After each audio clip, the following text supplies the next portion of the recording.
Hi everyone. Today we're going to look at equivalent fractions. Now what does the word equivalent mean? Equivalent means something that is the same. So for example, if we take a look at these two circles, they're exactly the same. If I put them on top of each other, same size. So we're going to call this one whole, and this is also one whole. Think about it as one whole circle. Now, let's turn this into fractions. Let's break them up. So if I take away these,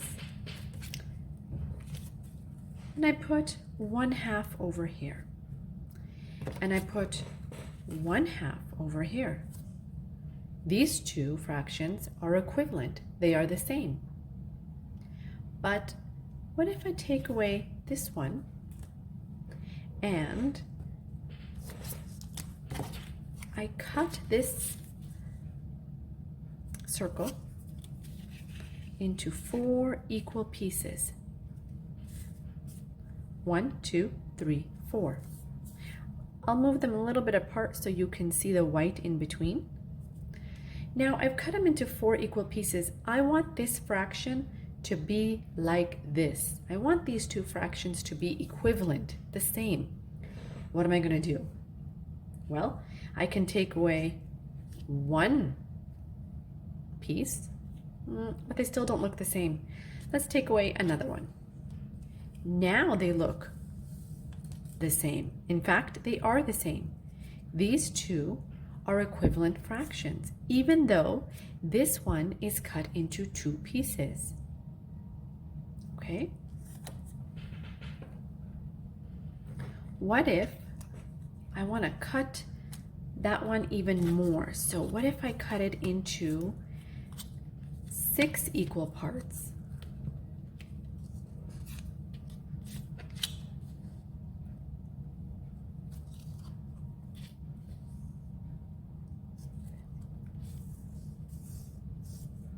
And I'll leave some space in between so you can see how they're cut.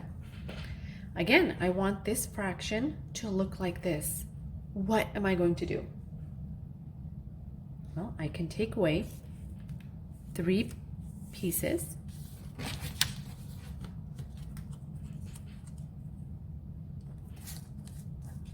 And I find that, once again, these two fractions are equivalent. How would I write this? Well, this one's easy. This one's just 1/2. Take a look at this one. Remember, in my previous videos, I said the first number we should write is the denominator. It tells us how many total equal pieces there are. In this one, we had 6 total equal pieces. Now, how many of the pieces are left? 1, 2, 3. 3/6. So we can say 1/2 is equal to 3/6. But what if we don't have these fraction manipulatives to work with and see if a fraction is equal or not? What are we going to do? What if we just have numbers? For example, let me write one down. What if we have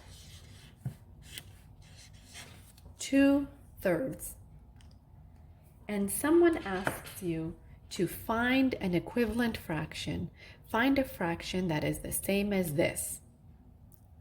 Well, what we're going to have to use is an arithmetic method.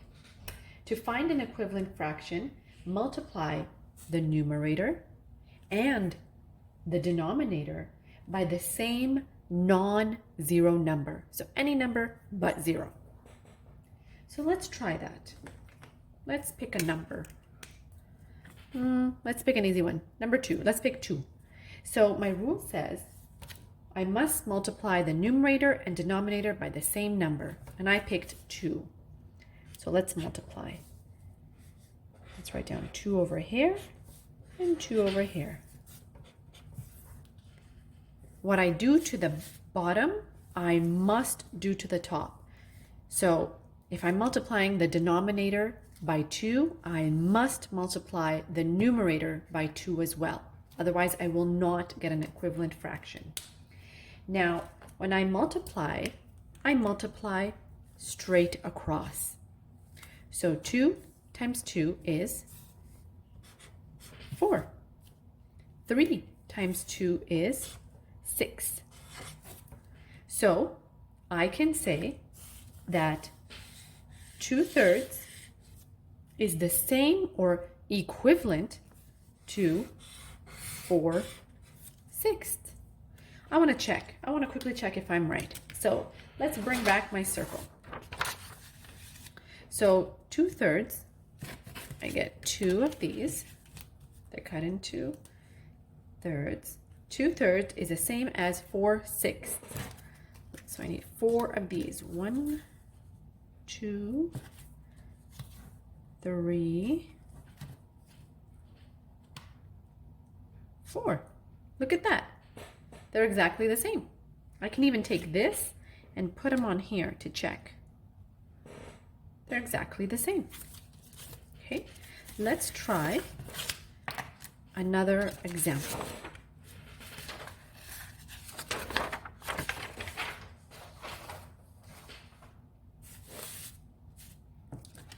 What if you have 1/2? What can I do?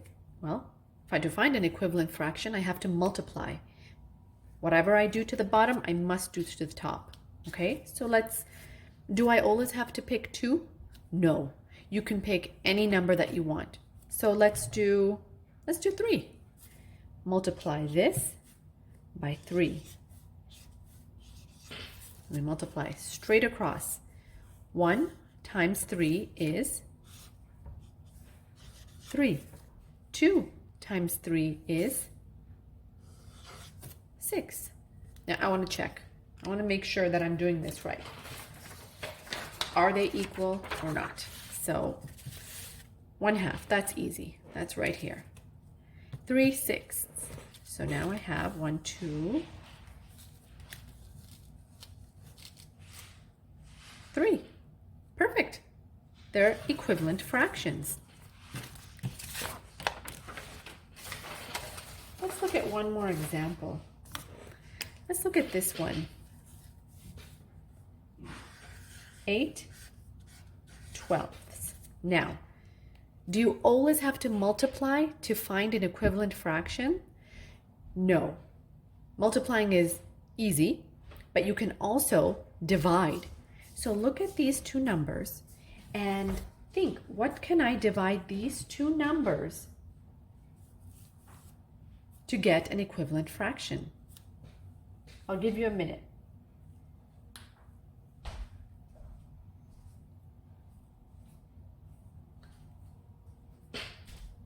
So remember, find a number that the numerator and denominator can be divided by evenly without having a decimal left over.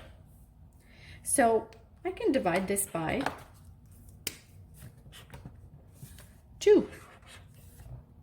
Okay, so again, we're going to divide the bottom. 12 divided by 2 is 6. 8 divided by 2 is 4. So these two are equivalent fractions as well. I can even go on and divide this fraction even further. Let's stick to the number 2. 6 divided by 2 is 3. 4 divided by 2 is 2. So when we look at this, we have 3 fractions now. We have 8/12, 4/6, and 2/3. These 3 are all equivalent fractions. If I was to use these fraction pieces, they will all look the same. The only difference is they're just cut up into different amounts of pieces, but the value of the fraction is exactly the same. So if you're given two fractions, for example, if you're given 1/2 and 3/7, and you're asked to find out if these two fractions are equivalent. But again, you can't use these. So what are you going to do?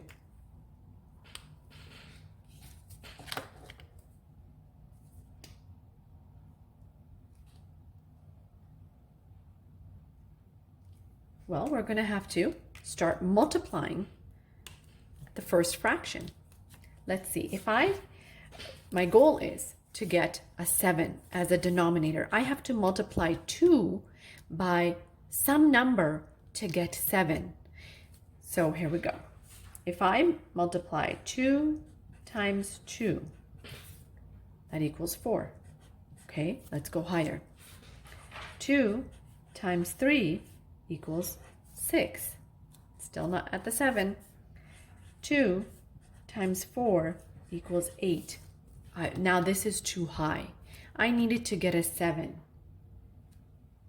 When I multiplied 2 times 2, 2 times 3, 2 times 4, I didn't get any 7 over here. Okay, so I need to multiply this number by a whole number to get 7. So because we were not able to get that same denominator, we are going to say that these two are not equivalent fractions. Okay?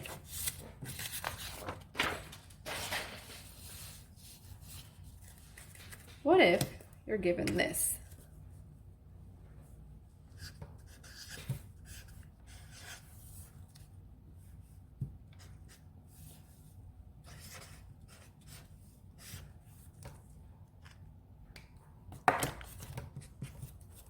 So they've given you two fractions, and they're telling you that they're equal, but they're not telling you what the numerator is for this this fraction. How will you find the numerator for this?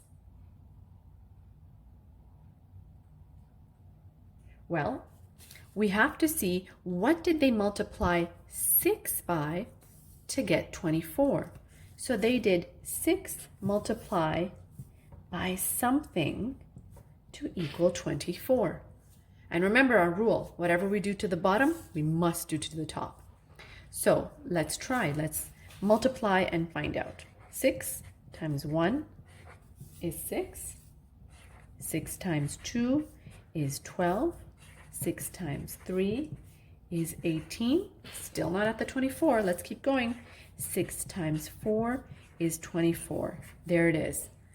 So I multiplied 6 times 4 to get 24. So this is my missing number right here. Now whatever I do to the bottom, I must do to the top. So I'm going to have to multiply this by 4. So 5 times 4 equals 20. 20 was the missing numerator.